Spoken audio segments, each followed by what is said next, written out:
What's good, my monks? It is your master, ShaolinPretzels. Over the past 2 years, I've worked with several artists who have been essential to helping me grow my identity in the fighting game community.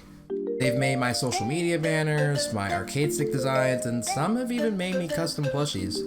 So for those of you guys and girls, M'lady, who are looking at a little bit of extra style to how you present yourselves, I'm going to list some of the most important traits that I look for whenever I'm choosing an artist to work with.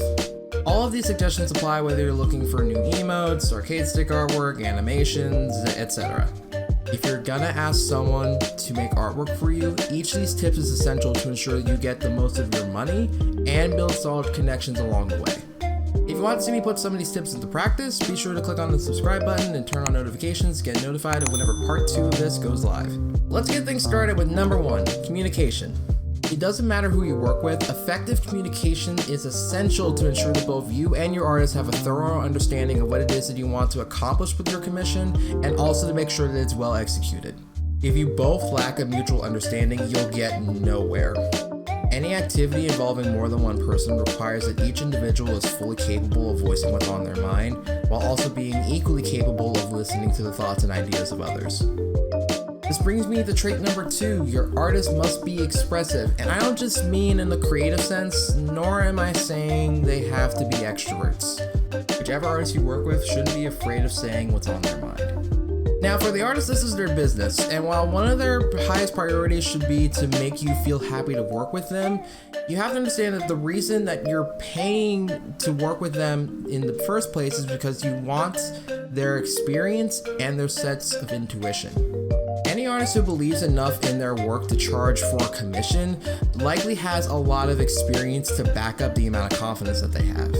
You might have some sort of grand vision for what you want your artwork to look like, but a professional artist has worked on enough pieces to know what it is that you want to achieve with your design, if your ambitions for your design actually meet up with the purpose that it intends to achieve, and also the artist will know the techniques that are necessary in order to execute on that vision. You are paying for their skill and their experience. Let that experience guide you to your goal.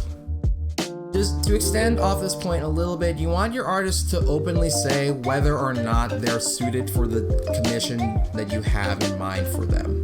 Not all artists are capable of doing the same work. I once approached a local artist who does a lot of comedic Street Fighter related artwork on Twitter and asked her if she would be able to make some emotes for my Twitch channel. She immediately declined the offer because she told me that she doesn't have any experience creating high quality emotes for other people. And in place of her, she also recommended a friend of hers who does know how to make emotes really well, to the quality that I would probably want. It's important to know that every artist has their own thing that they're particularly good at. An artist who makes arcade stick artwork might not be the best person to go to for a stream overlay. An artist that specializes in making Twitch and Discord emotes might not be the best person to create your t-shirt designs.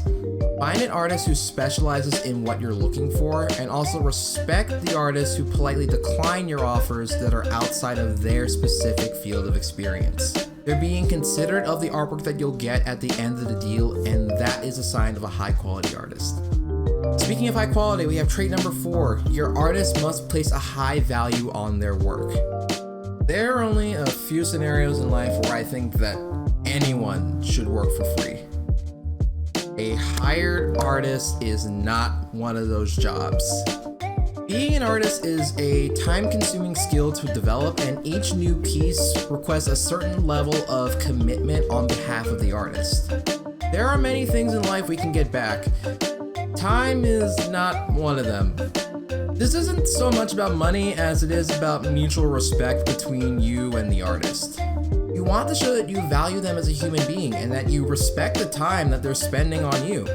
And before I go any further on this, yes, I am well aware that there are many artists out there who will do work for you for free. There are literally entire subreddits dedicated to this.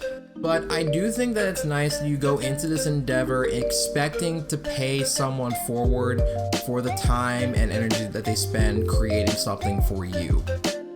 So look for artists to charge for what they do. The rates will vary depending on what exactly you're looking for in terms of artwork. Just by doing a quick Google search or looking around on Fiverr for a bit, you can get an idea of what the average prices are for what kind of artwork that you would like to request. So in my experience, my preferred payment format for a digital artwork commission would be an initial down payment up front. Usually this is something like 40 or 50% of the overall price. And then you pay the remainder of the cost once the commission's completed.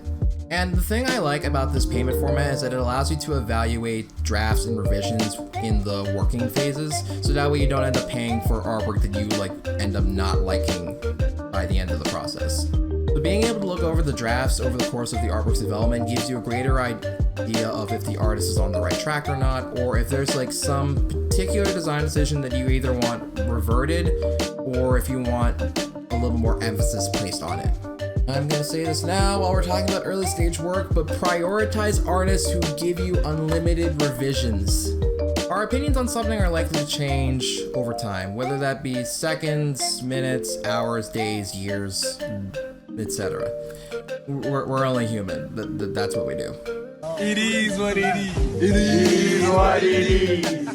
Having unlimited revisions included in the initial cost of the commission allows you to more readily change things after the design's been initially finished without it costing you additional money. This in particular is a valuable resource if you want to repurpose previous designs. When I was getting started on content creation last year, I asked my current graphic designer for a logo and a banner for my Twitter profile. Months down the road, I asked him if he could augment that same Twitter banner so that way it could be used on Twitch and on YouTube. And my graphic designer did that, taking into account the initial amount that I spent on the original commission. Just knowing that you have access to unlimited revisions gives you a greater peace of mind, knowing that you essentially have insurance for if your opinions changed in the future.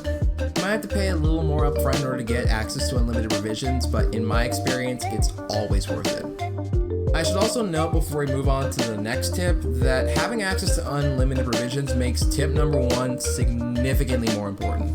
This is entirely up to you, but having access to unlimited revisions means that you're more than likely going to be working with the same artist again in the future.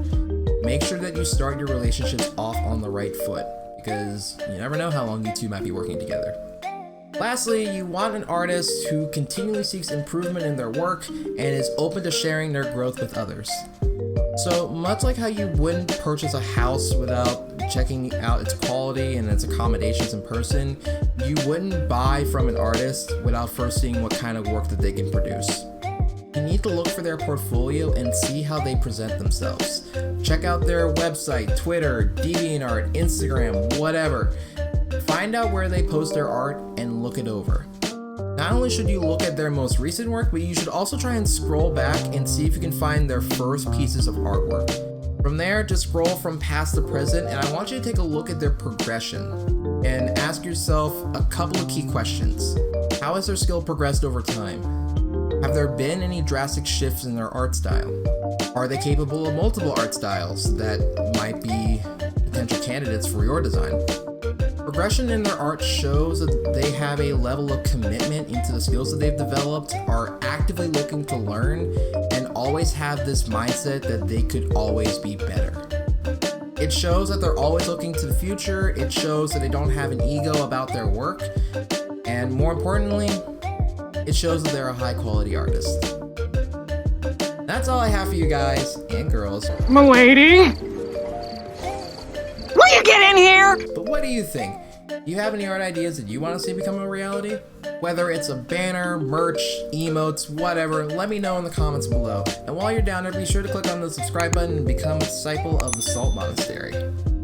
As I said earlier, I'm going to be making a part 2 to this video where I use the tips that I suggested and go through the commission process with you guys with an artist that I've never worked with before. So if you want to get notified of whenever that's going to happen, like I said, subscribe, make sure you check out those notifications. If you like some of the art that you saw in today's video, be sure to check in the description below, and I'll have links to all of the different artists who made each of those pieces, from the arcade stick artwork that I showed off, the banners, the plush, everything. I'll put it in the description below. Also be sure to click the links below to my Twitter to keep the conversation going, as well as to click on the link to my Twitch channel so that we can play some games together. My name is ShaolinPretzels, and as always, stay salty.